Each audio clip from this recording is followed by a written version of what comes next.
ہندوستانی محکمہ موسمیات نے چہارشنبے کو تلنگانہ کے مختلف اضلاع میں گرج چمک کی وارننگ جاری کی ہے۔ موسم کی صورتحال کے پیش نظر محکمے نے یلو الرٹ جاری کر دیا ہے۔ محکمہ موسمیات نے تلنگانہ کے 8 شمالی، 2 مشرقی اور 1 جنوبی ضلع میں گرج چمک کی پیش خیزی کی ہے۔ یہ اضلاع عادل آباد، نرمل، کومرم بھیم، نظام آباد، جگتیال، منچریال، کاماریڈی، راجانہ سرسیلا، کوتاگوڑم، کھمم اور ناگر کرنول ہیں۔ اگرچہ آئی ایم ڈی نے حیدرآباد کے لیے یلو الرٹ جاری نہیں کیا ہے، لیکن شہر میں 12 اکتوبر تک ہلکی سے درمیانی بارش یا گرج چمک کے ساتھ بارش کا امکان ہے۔ تلنگانہ کے چیف سیکرٹری شانتی کماری نے اعلان کیا ہے کہ بتکما تہوار 10 اکتوبر کو حیدرآباد کے ٹینک بنڈ پر بڑی جوش و خروش کے ساتھ منایا جائے گا۔ ایک اعلیٰ سطحی اجلاس کے دوران اس تقریب کے انتظامات پر تبادلہ خیال کیا گیا، جو شام 5:30 سے لے کر شام 7:30 تک ہوگا۔ تقریبات میں 10,000 سے زائد خواتین کا بڑا جلوس دکھایا جائے گا، جو بتکما کو لے کر شہداء کی یادگاہ سے ٹینک بنڈ تک شام 4 بجے شروع ہوگا۔ خواتین کے ساتھ سینکڑوں فنکار مختلف ثقافتی پروگرامز پیش کریں گے۔ تقریب میں کئی عوامی نمائندوں کی شرکت متوقع ہے۔ تقریب کے ایک حصے کے طور پر بدھ کے مجسمے اور سنجیویا پارک سے خصوصی آتش بازی اور لیزر شو کا مظاہرہ کیا جائے گا۔ تقریبات کی تیاری کے سلسلے میں شانتی کماری نے عہدیداروں کو ہدایت دی ہے کہ وہ حیدرآباد بھر کے 150 بڑے جنکشنوں پر بتکما نصب کریں اور مختلف سرکاری عمارتوں اور عوامی مقامات کو روشنیوں سے سجا دیں۔ نیکلس روڈ اور ٹینک بنڈ پر چلڈرن پارک کے قریب بتکما کے وسرجن کے خصوصی انتظامات کیے جائیں۔ اس میٹنگ میں وانی پرساد، دانا کشور، سی وی آنند اور کے امرپالی سمیت اہم عہدیداروں نے شرکت کی۔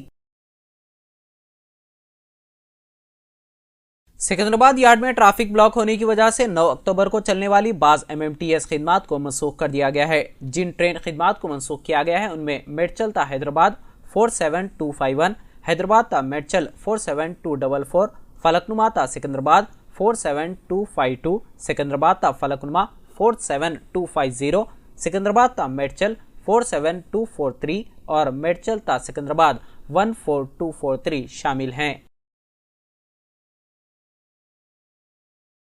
سابق وزیر اعلیٰ اور نو منتخب MLA عمر عبداللہ نے یقین ظاہر کیا ہے کہ وزیر اعظم نریندر مودی جموں و کشمیر کو ریاست کا درجہ بحال کرنے کے اپنے وعدے کو پورا کریں گے۔ انہوں نے ایک انٹرویو میں کہا کہ وزیر اعظم ایک معزز آدمی ہے اور انہوں نے جموں کشمیر کے لوگوں سے ریاست کا وعدہ کیا ہے۔ مجھے امید ہے کہ وہ اس پر پورا اتریں گے۔ عمر عبداللہ نے ایک تجویز پیش کرتے ہوئے کہا کہ اس میں تاخیر ہو سکتی ہے کیونکہ BJP نے یہ الیکشن نہیں جیتا۔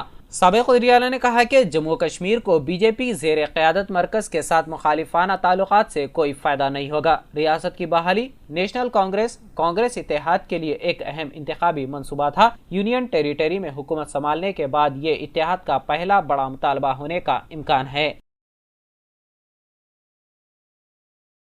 تلنگانہ حکومت نے پرانی گاڑیوں کے استعمال کو بتدریج ختم کرنے کی ہمت افزائی کے مقصد کے تحت voluntary vehicle fleet modernization policy VVMP پر عمل آوری کا اعلان کیا ہے۔ ایک سرکاری بیان میں کہا گیا ہے کہ VVMP کو وضع کرنے کا مقصد ایک ایسے سسٹم کی تیاری ہے جہاں سڑکوں پر صرف فٹ اور محفوظ گاڑیاں ہی چلائی جائیں، جس سے نہ صرف روڈ سیفٹی ہوگی بلکہ ماحولیات کا تحفظ بھی ہوگا۔ اس نئی پالیسی پر عمل آوری کے ذریعے آلودگی میں بھی کمی کی جا سکتی ہے اور روڈ سیفٹی میں اضافہ ہو سکتا ہے۔ اس پالیسی کے تحت پرانی گاڑیوں کے استعمال کو ترک کرنے والے افراد کو حکومت مراعات دے گی، جن میں موٹر وہیکل ٹیکس میں رعایت بھی شامل رہے گی۔ پرانی گاڑی کا استعمال ترک کرتے ہوئے نئی گاڑیاں خریدنے والوں کو فوری طور پر موٹر وہیکل ٹیکس میں رعایت کی سہولت رہے گی اور انہیں دوسرے ٹیکسز میں بھی رعایت دی جائے گی۔ اس پالیسی کے تحت 15 سال قدیم گاڑیوں کے مالکان سہولت سے استفادہ کر سکتے ہیں۔ اس کے علاوہ سہ ماہی ٹیکس پر جرمانے بھی معاف کرنے کی سہولت دستیاب رہے گی۔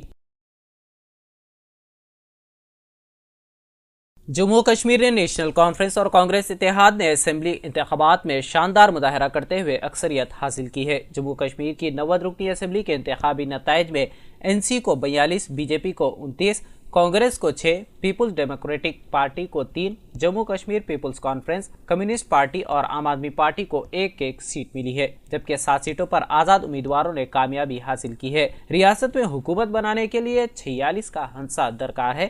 NC اور کانگریس کے اتحاد کو کل 48 سیٹیں ملی ہے۔